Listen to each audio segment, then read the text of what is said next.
In this video, we'll explore how race is a social construct, and despite it not being biologically determined, it remains a powerful force in shaping our culture.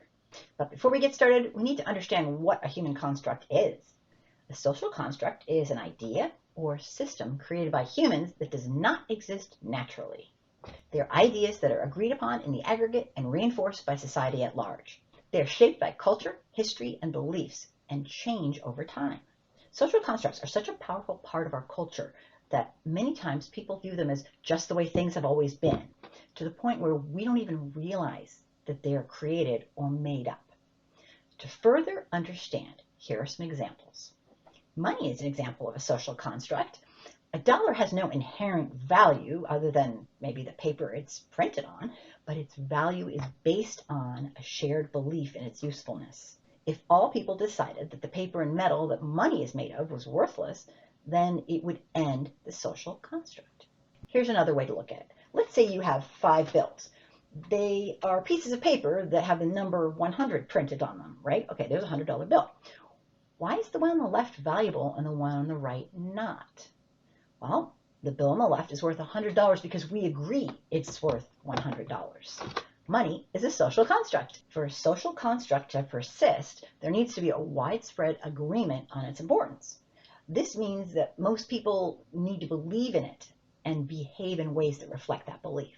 Here's another example of a social construct: body type in beauty. The concept of what is beautiful is not fixed, but rather a socially constructed idea shaped by cultural norms and media portrayals. Remember the beauty icon Marilyn Monroe?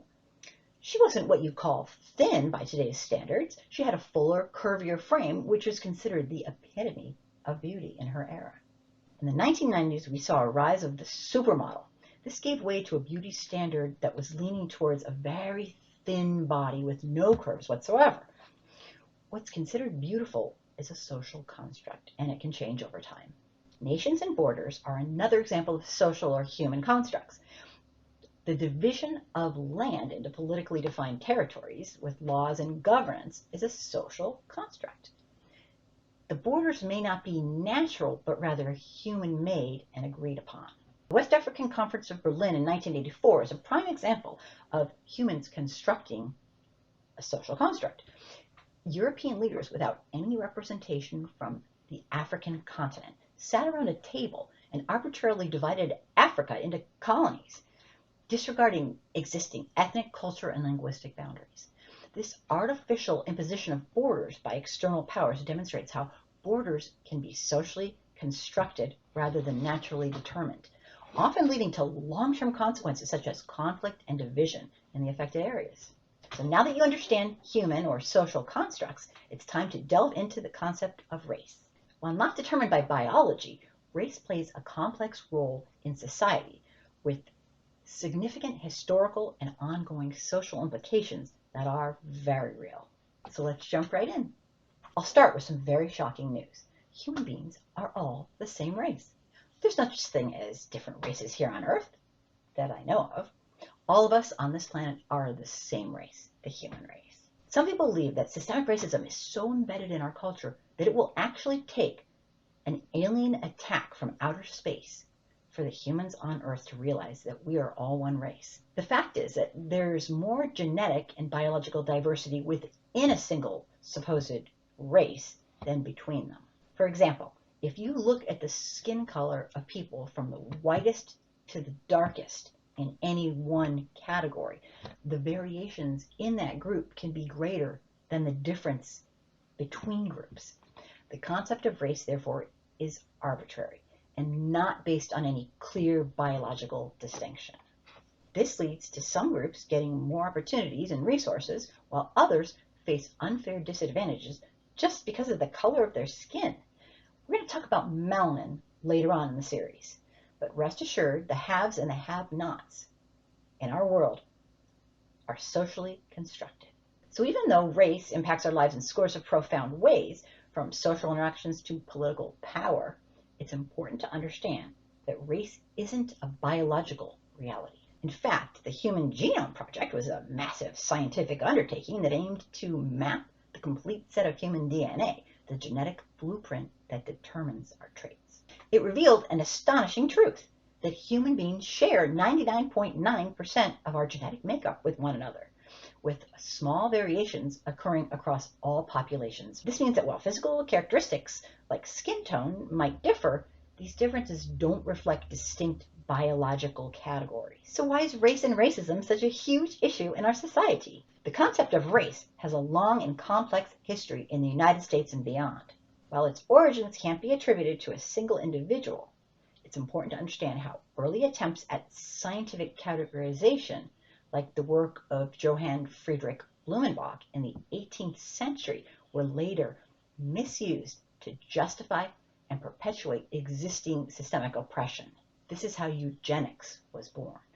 These systems, based on the false foundation of racial hierarchy, fueled practices like enslaving human beings and colonialism. Today, they leave lasting legacies of inequality and discrimination that continue to impact our society in all aspects of life. Viewing lighter skin as a more desirable trait has been normalized in the United States to the point where a lot of us believe that this is just the way things have always been.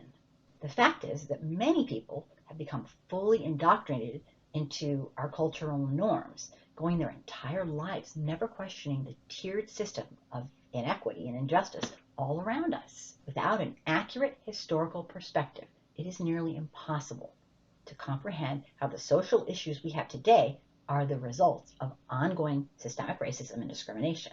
Many of us think we already know our own racial history because we learned it in school. But the problem is schools don't teach our real racial history. And when they do, they whitewash it and they sanitize it. For example, people often don't realize that for decades, it was legal to deny housing to anyone other than a white person in certain neighborhoods with high property values. For centuries, it was legal for banks to deny loans for investing, car ownership, and housing to Black people.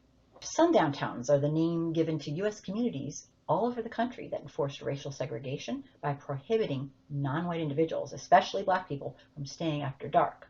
They used laws and violence and carried out threats. Other groups that were excluded were Jewish people, Chinese people, Mexican people, and Native Americans. And these towns existed from the 1890s up through the 60s and 70s, and some even longer. Some people will be surprised to know that the United States racial definitions have constantly shifted based on our political needs. For example, in the 1850s to around 1920, the U.S. Census classified Mexican folks as white. And in 1897, the Federal District Court held that Mexican Americans should be considered white. The implications were such that they would be citizens and then be draftable into the armed services. Even the definition of what is Black or African American or Native American has varied widely over the years, shifting based on ancestral percentages and state lines. The truth is, there's no biological basis for race. It doesn't exist in our DNA. Even when medicine links race to health, it's usually a proxy for other factors like shared historical experiences or geographical origins. Sickle cell anemia, for instance, isn't solely about race, but about areas with high malaria rates that span a number of continents. So while race doesn't exist biologically, its social impact is ever present and undeniably powerful. It shapes our life experiences, political processes, and even who lives or dies. Examples of medical racism were spotlighted during our 2019 COVID pandemic, with a larger percentage of Black people dying of comorbidities. Other examples are the Tuskegee syphilis experiment that was performed on Black people up through the 1970s. Another is the maternal mortality rate for Black women. Did you know that it's 3 to 4 times more likely that a Black mother will die from pregnancy-related complications than a white woman, regardless of their socioeconomic status?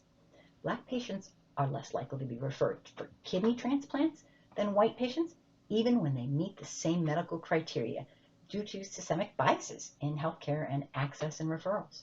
Race decides who will and who will not get a transplant or a bank loan, but it also decides who police will shoot faster with less hesitation, even if they are not carrying a weapon. This bias stems from deeply ingrained stereotypes associating Black individuals with danger. The bottom line is race in the United States determines who will have the benefit of the doubt and who will have to prove that their life matters. So understanding the constructed nature of race offers crucial insight into the roots of racism. By recognizing the arbitrary nature of racial categories, we can begin to address the harm they inflict and move towards a future where identity isn't used to deem some people less important. The power of social constructs is strong. By recognizing that we are all equal and these distinctions are human-made, we can all support dismantling systemic racism and build a more just society.